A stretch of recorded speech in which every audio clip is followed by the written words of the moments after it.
today. I'm Pastor Conrad DeFries. The subject of our Bible lesson today is how to be led by the Spirit. And this is part one of a two-part series. இன்னைக்கு When நான் you receive, go ahead. இன்னைக்கு நான் உங்களோடு கூட பேச விரும்புகிற தலைப்பு என்னவென்று சொன்னால், பரிசுத்த ஆவியினால் நாம் எப்படி நடத்தப்படுகிறோம் என்ற தலைப்பிலே 2 பாடங்களாய் உங்களோடு கூட நான் பேச விரும்புகிறேன். We are going to get a better understanding of how God speaks to us and how He leads and guides us. இந்த வேளையிலே கர்த்தர் நம்மோடு கூட எப்படி பேசுகிறார் என்பதை குறித்தான ஒரு தெளிந்த அறிவை நாம் பெற்றுக்கொள்ள இவைகள் நமக்கு உதவும் என்று நான் நம்புகிறேன். Sometimes God will lead us in dreams and visions and audible voice. சில சமயங்களிலே கர்த்தர் நமக்கு தரிசனத்திலே, சொப்பனத்திலே அல்லது ஒரு விதமான மெல்லிய சத்தத்திலே தேவன் நம்மோடு கூட பேசுவார். But today I'm going to teach from the Bible the number one way that God leads His children. ஆனால் இன்னைக்கு தேவன் பிரதான வழியாய் தேவன் பேசுகிற ஒரு வழியை குறித்து வேதத்திலே பேசப்பட்டிருக்கிறதை நான் உங்களோடு கூட பேச விரும்புகிறேன். The number one way God leads His children, He leads us by the Holy Spirit, and we call it the inward witness.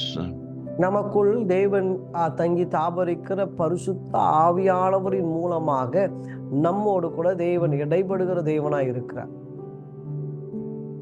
When you receive Jesus Christ as Savior, the Holy Spirit comes to live on the inside of you in your spirit.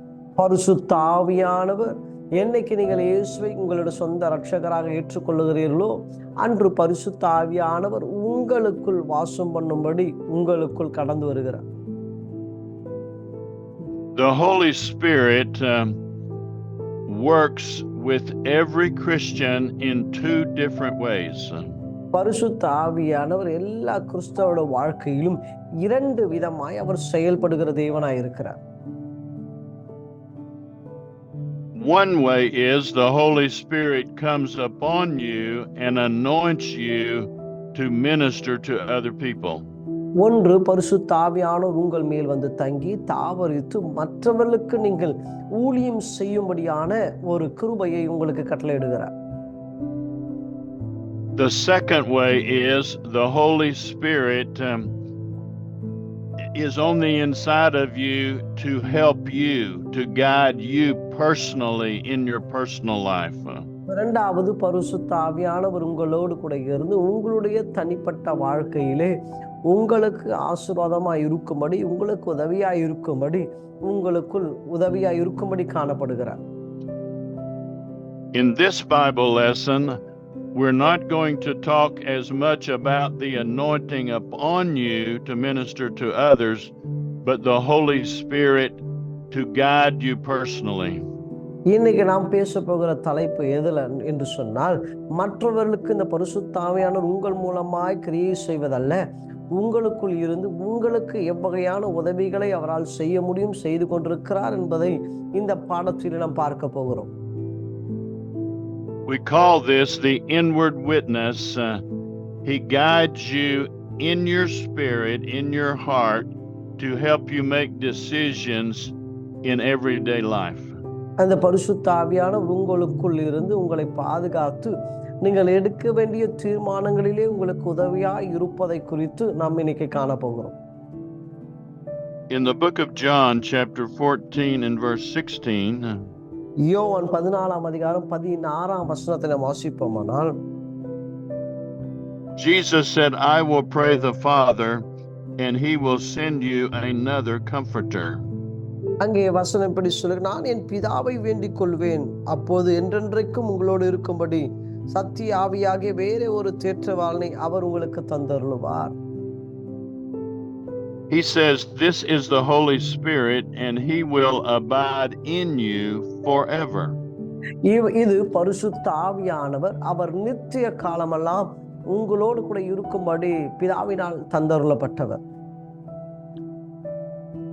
The unbelievers do not have this Holy Spirit, but for every Christian, they have the Holy Spirit with inside of them forever.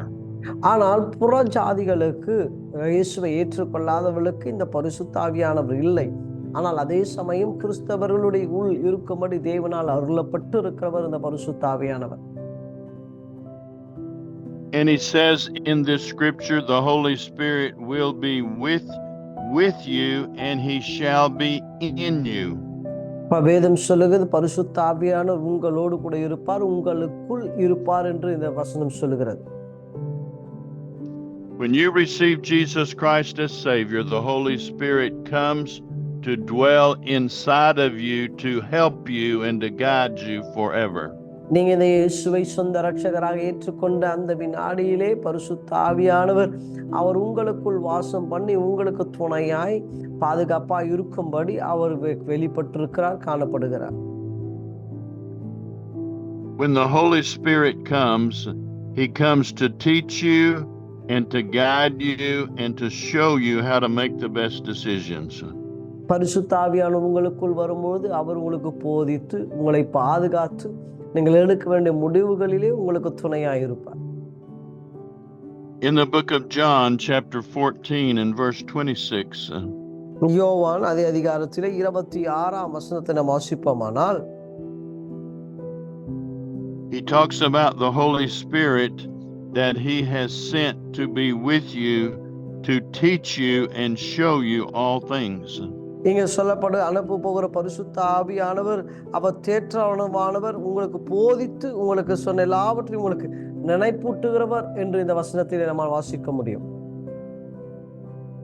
The word Holy Spirit, it means he is your helper, your strengthener, your counselor.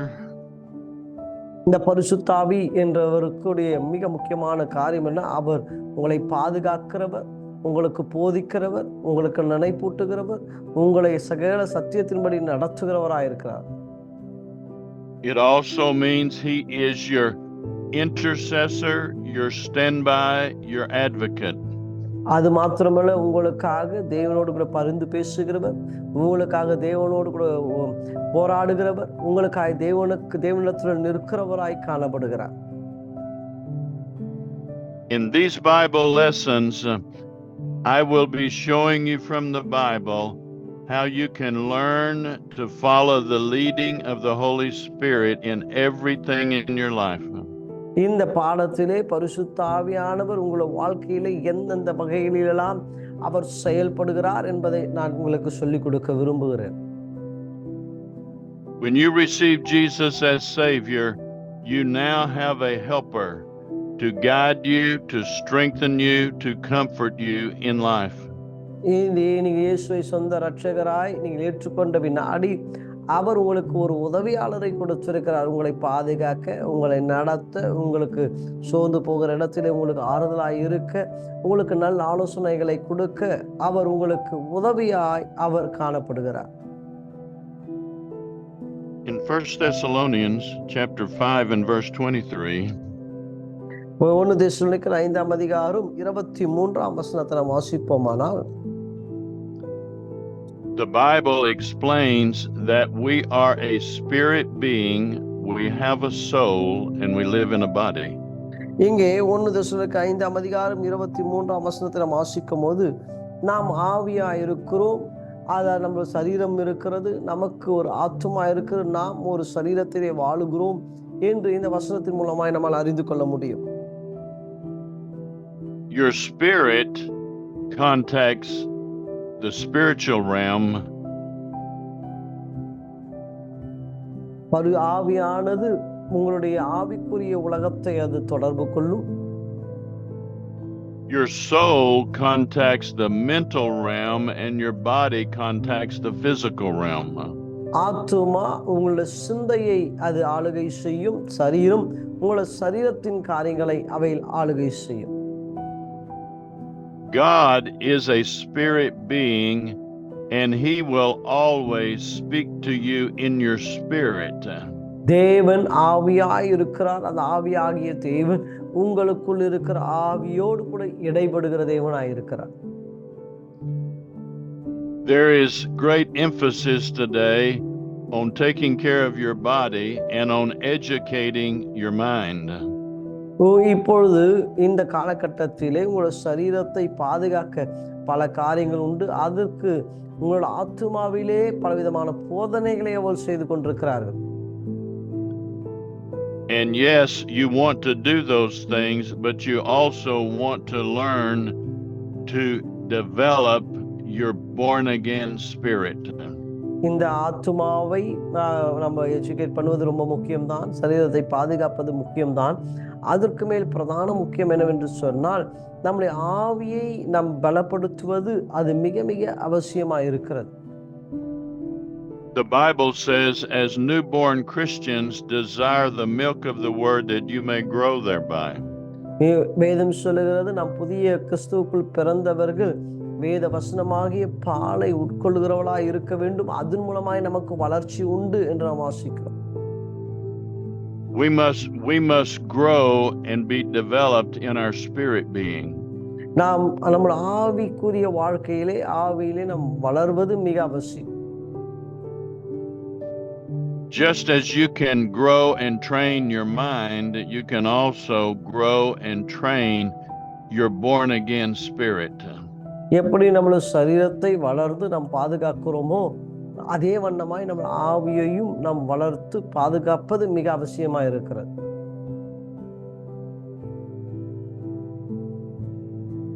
Let's look in the Word of God today to see how do we learn to listen to God in our spirit. இன்னைக்கு நாம் பார்க்க போறது எப்படி நம்முடைய ஆவியின் மூலமாய் தேவனுடைய காரியங்களை கற்றுக்கொள்வது எப்படி என்பதை குறித்து நாம் இன்னைக்கு பார்க்க போகிறோம். I'm going to give you several things that will help you identify the inward leading of the Holy Spirit. இன்னைக்கு சில காரியங்களை நான் உங்களுக்கு சொல்லி தரப்போகிறேன். இது மூலமாய் உங்களுடைய உள்ளான காரியங்களிலே நீங்கள் இந்த எப்படி பெற்றுக்கொள்வது என்பதை நீங்கள் அறிந்து கொள்ள முடியும். It is an inward prompting or an inward urging inside of you. இது உங்களுக்குள் தோன்றுகிற, உங்களுக்குள் காணப்படுகிற, உங்களுக்குள்ள உங்களை உந்தி தள்ளுகிற ஒரு காரியமாய் இருக்கிறது. It's a knowing on the inside of you, not just in your mind, but on the inside. இது உங்களோட சிந்தனையில தோன்ற சிந்தை அல்ல, உங்களுக்குள் காணப்படுகிற ஒரு உணர்வு. It's like a green light or a red light telling you to stop or to go forward. இது ஒரு சிவப்பு விளக்கை போல அல்லது ஒரு பச்சை விளக்கை போல நில் அல்லது போ என்று சொல்லுகிற வண்ணமாய் காணப்படுகிறது. If the Holy Spirit is saying go forward, it will be like a soft velvet feeling on the inside. ஆண்டவர் நீ கடந்து போ என்று சொல்லும்போது உங்களுக்குள்ள ஒரு மிக மென்மையான சமாதானமான ஒரு நடத்துதலாய் இருக்கும். It's not a feeling in your body and it's not a thought in your mind. இது உங்களோட சரீரத்தில் காணப்படுகிற உணர்வு அல்ல, உங்க சிந்தனையில வெளிப்படுகிற ஒரு காரியமும் அல்ல. But it is a smooth, peaceful feeling on the inside of you in your heart. இது உங்களுக்குள் காணப்படுகிற ஒரு சமாதானமான ஒரு உணர்வு. Don't always look for God to move in a spectacular, outstanding way. எப்பொழுதும் கர்த்தர் ஒரு ஆச்சரியமாய் வெளியரங்கமாய் கர்த்தர் பேச வேண்டும் என்று நீங்கள் எதிர்பார்க்காதீங்க. The inward leading of the Holy Spirit, it may not be spectacular, but it is supernatural.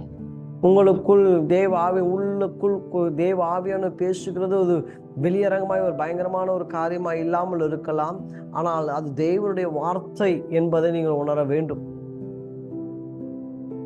This is a wonderful thing for the person that is born again, to have the Holy Spirit always with you forever.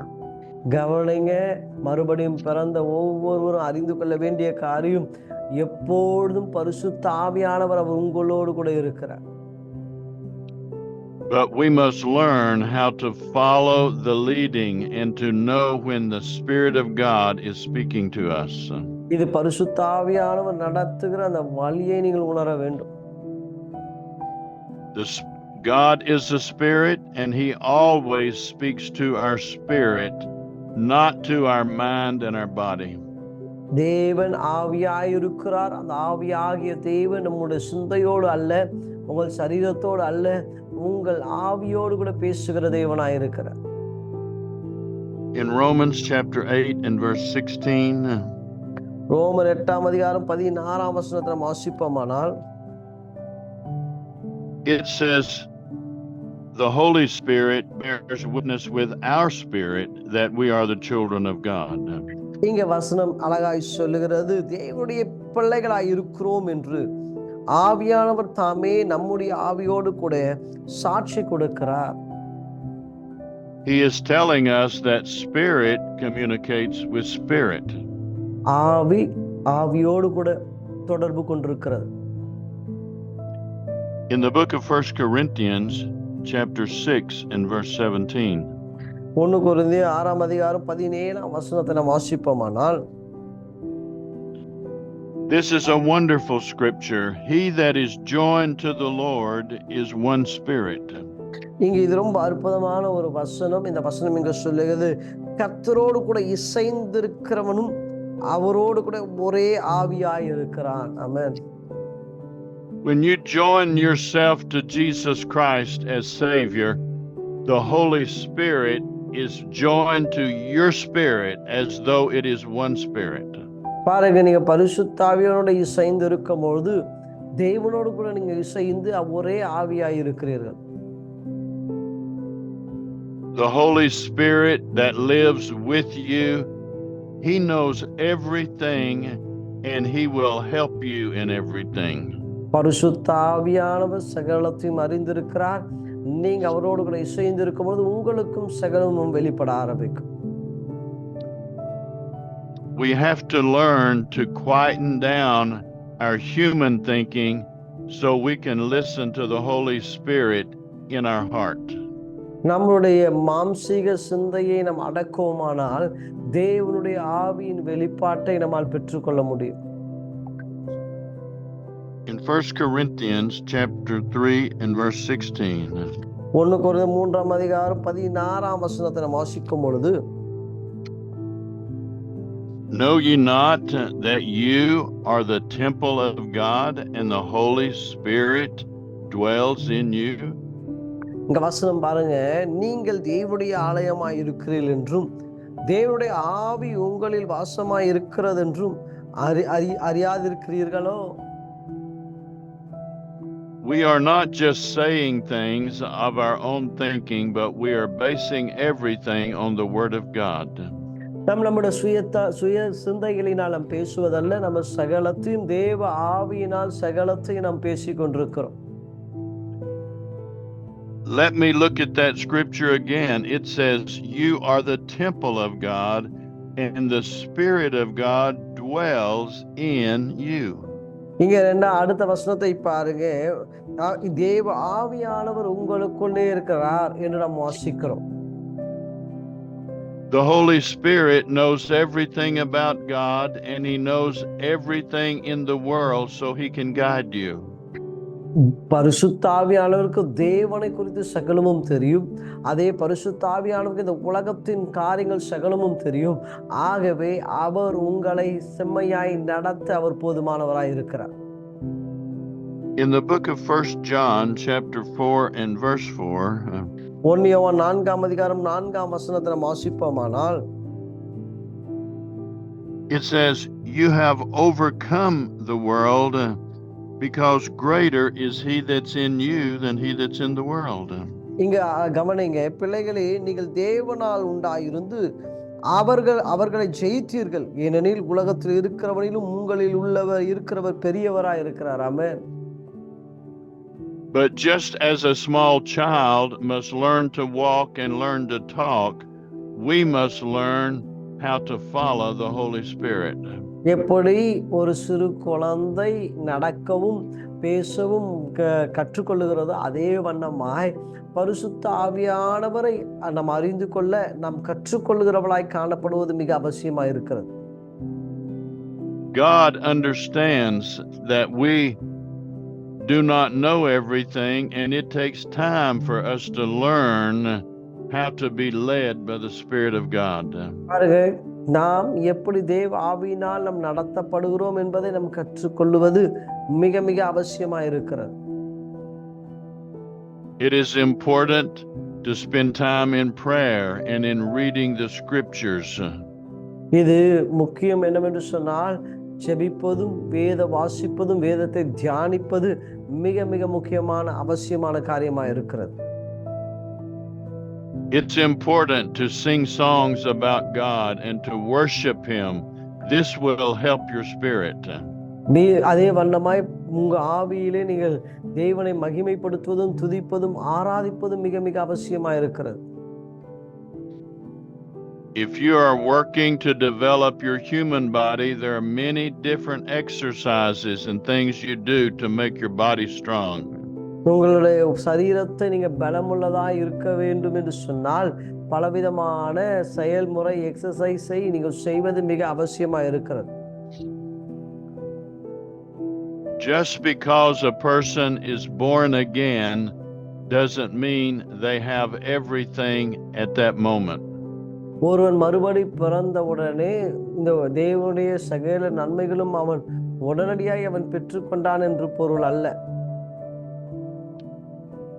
It's just the same when a baby is born into this world. It has arms, legs, a heart, a brain, everything, but it must take time to grow.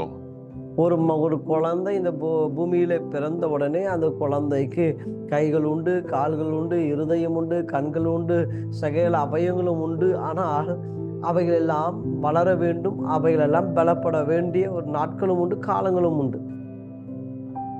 And so it is when we become a newborn babe, a Christian in Christ Jesus. நீங்க கிறிஸ்துவுக்குள் புதிய சிருஷ்டியாக புதிய குழந்தையாய் நீங்கள் காணப்படுகிறீர்கள். We must do a lot of things to grow as a Christian. நாம் கிறிஸ்தவனாய் வளர்வதற்கு நிறைய காரியங்கள் நாம் செய்ய வேண்டும். We must pray, read the Bible, sing, worship, praise God. நாம் கிறிஸ்துவுக்குள் வளர்வதற்கு நாம் அநேக காரியங்களை செய்ய வேண்டும். நல்லா பாட வேண்டும், துதிக்க வேண்டும், ஆராதிக்க வேண்டும், ஜெபிக்க வேண்டும், வேதத்தை வாசிக்க வேண்டும். இவைகளெல்லாம் நம்முடைய அனுதின வாழ்க்கையில் தினந்தோறும் செய்கிற ஒரு காரியங்களாக இருக்க வேண்டும். Just as a child must have food to eat every day so that it can grow, yes. எப்படி ஒரு குழந்தை வளர வேண்டும் என்று சொன்னால் ஆகாரத்தை அனுதினமும் உட்கொள்ள வேண்டியது எவ்வளவு அவசியமோ, then as newborn babes and Christians in Christ, we must feed on the word of God and pray every day. அதே வண்ணமாய் கிறிஸ்துவுக்குள் வளருகிற நாமும் ஒவ்வொரு நாளும் வேதத்தை வாசிப்பதும் படிப்பதும் ஜெபிப்பதும் மிக அவசியமாக இருக்கிறது.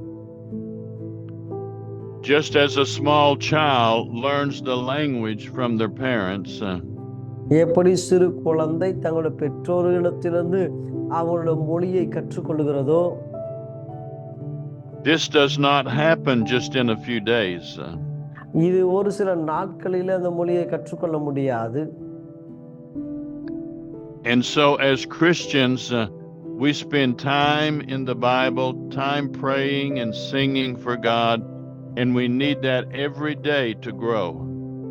அதே வண்ணமாக தான் கிறிஸ்தவர்கள் நம் கிறிஸ்துவில் வளர வேண்டும் என்று சொன்னால் ஒவ்வொரு தினமும் அனுதினமும் பாட, ஆராதிக்க, துதிக்க, வாசிக்க இவைகளை செய்வது மிக மிக அவசியமாக இருக்கிறது. If a child does not eat natural food for several days, it will become weak and weary.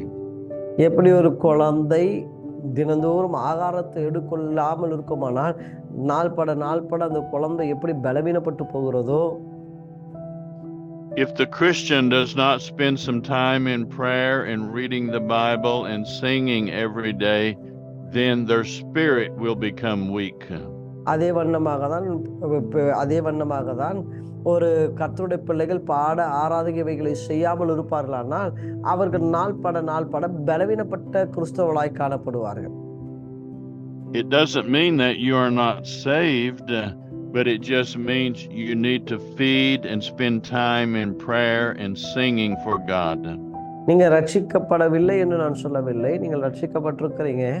ஆனால் நீங்கள் பலனற்றவளாய் இருப்பீங்க. பலன் தேவனுடைய ஆகாரமாகிய ஆராதனை, துதி, வேதவசனம், ஜெபம் இவைகள் இல்லாவிட்டால் பலவீனமான கிறிஸ்தவர்களாய் காணப்படுவீங்க. Just as we grow in the natural, we also grow in the spirit things. எப்படி நம்ம சரீர பிரகாரமாய் எப்படி வளருகிறோமோ அதே வண்ணமாய் ஆவிக்குரிய பிரகாரத்தில் நாம் வளர்வது மிக அவசியமா இருக்கிறது. We will learn how to depend on the Holy Spirit, and He will help us to fight our battles. இன்னைக்கு ஆவியிலே வளர வேண்டும். அவர் நமக்கு உதவியாயிருப்பார். யுத்தங்களை ஜெயிப்பதற்கு நமக்கு ஒத்தாசையாயிருப்பார். In the book of Galatians, chapter 5 and verse 16, கலாத்தியர் 5ஆம் அதிகாரம் 16ஆம் வசனத்தை வாசிப்போமானால், it says, "Walk in the Spirit, and you will not fulfill the lust of the flesh." நீங்க அங்க வசனம் இப்படி சொல்லுங்க, நீங்கள் ஆவியிலே நடங்க, மாம்சத்தின் சிந்தைகளிலே நீங்கள் இருக்கக்கூடாது என்று நாம் வாசிக்கிறோம். Walking in the Spirit does not mean that you are walking in a cloud or in some spiritual atmosphere. அங்க ஆவிக்கேற்றபடி நடந்து கொள்ளுங்கள் என்று சொன்னால் ஏதோ ஒரு இதுல நடப்பதல்ல. Walking in the Spirit means you are learning to listen to the Holy Spirit that is one spirit with your spirit. அப்படி ஆவிக்கு ஏற்றபடி நடப்பது என்று சொன்னால் உங்களுக்குள் இருக்கிற தேவ ஆவியானவருடைய ஆவியும் உங்களுடைய ஆவியும் ஒரே ஆவியாய் இருப்பது என்று பொருள். Before you became a Christian, you were looking for God up in heaven or somewhere on the outside. நீங்க கிறிஸ்தவர்கள் ஆகுவதற்கு முன்பாக பல காரியங்களிலே நீங்கள் ஈடுபட்டு இருக்கலாம்.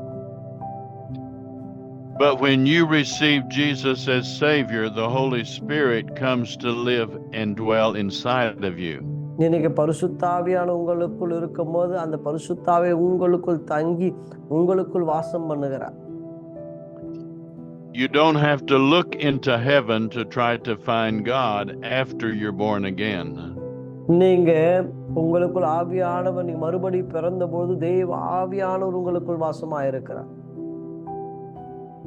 He says, now you are the temple of God, and He dwells with you and in you. வேத வசனம் சொல்லுது, நீங்கள் தேவனுடைய ஆலயமாய் இருக்கிறீங்க, அவர் உங்களோடு கூட இருக்கிறார், உங்களுக்குள் அவர் வாசம் பண்ணுகிறார். So now we learn to look to the inside in our spirit where the Holy Spirit lives. பாருங்க, உங்களுக்குள் நாம் பார்த்து கொண்டிருக்கிறோம் எங்கு தேவ ஆவியானவர் வாசமாய் இருக்கிறார் என்ற இடத்தை. And He said He will never leave you nor forsake you. வசனம் சொல்லுது, அவர் உங்களை விட்டு விலகுவதும் இல்லை, உங்களை கைவிடுவதும் இல்லை. You might not feel Him with your feelings or your natural eyes or ears, but He is always with you inside. ஒருவேளை உங்கள் உணர்வுகளிலே நீங்கள் அவரை நீங்கள் புரிந்து கொள்ள முடியாமல் இருக்கலாம். ஆனால் அவர் உங்களுக்குள் உங்களோடு கூட உங்களுக்குள் அவர் வாசமாய் இருக்கிறார். As we go from Bible study to Bible study, we will learn more and more how to be led by the Holy Spirit. இந்த வேத பாடங்களை நாம் படிக்க படிக்க படிக்க எப்படி பரிசுத்த ஆவியானவர் நம்மை நடத்துவார் என்பதை நாம் அறிந்து கொள்ள முடியும். I want to say again, the Holy Spirit works with you in two different ways. நான் திரும்பவும் சொல்லுகிறேன், பரிசுத்த ஆவியானவர் இரண்டு வகைகளிலே உங்களுக்குள் அவர் செயல்படுகிறார். He comes up, the Holy Spirit comes upon you to anoint you to minister to the world, to minister to other believers. That is one way the Holy Spirit works. ஒன்று, பரிசுத்த ஆவியானவர் உங்கள் மூலமாய் அநேகருக்கு ஆசீர்வாதமாய் அவர் உங்கள் மூலமாய் அநேகருக்கு ஊழியம் செய்கிறவராய் காணப்படுகிறார்.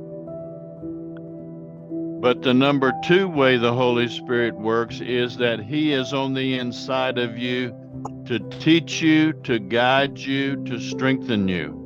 பரிசுத்தாவின் இரண்டாவது வகை என்னவென்று சொன்னால், உங்களுக்குள் உங்களை பலப்படுத்த, உங்களை ஆறுதல் படுத்த, உங்களை சமாதானப்படுத்த உங்களுக்குள் அவர் வாசம் பண்ணுகிறார், உங்களுக்கு உதவியாய் இருக்கிறார். When the Holy Spirit is upon you, everyone can hear it, they can see it, they can receive of it. நீங்க இந்த பரிசுத்த ஆவியானவர் உங்களுக்குள் இருக்கும் பொழுது அவர் உங்களை பார்க்க, உங்களுக்கு அவருக்கு அநேகருக்கு நீங்கள் ஆசீர்வாதமாக இருக்கும்படி அவர் வெளிப்படுகிறார். But the other way the Holy Spirit works, He is with you on the inside, and other people will not be aware of how the Holy Spirit is teaching and guiding you. ஒன்று வெளிப்புறமான ஆசீர்வாதங்களுக்கு பயன்படுகிறார். இரண்டாவது வகை, அவர் உங்களுக்குள் இருந்து உங்களை நடத்துவார், அது மற்றவர்களுக்கு தெரிவு இல்லாமல் இருக்கலாம். The Holy Spirit upon you may be spectacular and everyone may see it. ஒன்று பரிசுத்த ஆவியானவர் உங்களோடு கூட இருக்கும்போது அது ஆச்சரியமான வகைகளில் இருப்பார், எல்லாரும் அதை பார்க்கவும் முடியும். But when you receive Jesus as Savior, the Holy Spirit is in your heart and it is supernatural but not spectacular. ஆனால் அதே சமயத்தில் நீங்கள் ரட்சிக்கப்பட்டு பரிசுத்த ஆவியானவர் உங்களுக்குள்ள வருகிறார், அது இயற்கைக்கு அப்பாற்பட்ட வகைகளிலே அவர் உங்களுக்குள் காணப்படுவார். ஒருவேளை அது அநேகருக்கு அது தெரியாமல் இருக்கலாம். I want you to pray this prayer with me today to receive Jesus and just to make sure you're His child. இன்னைக்கு நான் சொல்லுகிற இந்த ஜெபத்தை நீங்கள் சொல்ல வேண்டும். அப்படி நீங்கள் சொல்லுகிற பொழுது நீங்கள் தேவனுடைய பிள்ளையாக மாற அது உங்களுக்கு உதவியாக இருக்கும். Say, I believe Jesus Christ is the Son of God. நான் விசுவாசிக்கிறேன் இயேசு தேவனுடைய குமாரன் என்று நான் விசுவாசிக்கிறேன். I believed He lived in this world and went to the cross for me. இயேசு இந்த உலகத்திலே வாழ்ந்து அவர் மரித்து பரலோகத்திற்கு ஏறி கடந்து சென்றார், அவர் இன்றும் ஜீவிக்கிறவராய் காணப்படுகிறார். I believe He died on the cross and shed His blood to forgive me of my sin. நான் விசுவாசிக்கிறேன் இயேசு எனக்காகவே சிலுவையிலே மரித்து, எனக்காகவே 3 ஆணைகளிலே தொங்கி என் பாவங்களை எல்லாம் இயேசு மன்னித்தார் என்று நான் விசுவாசிக்கிறேன்.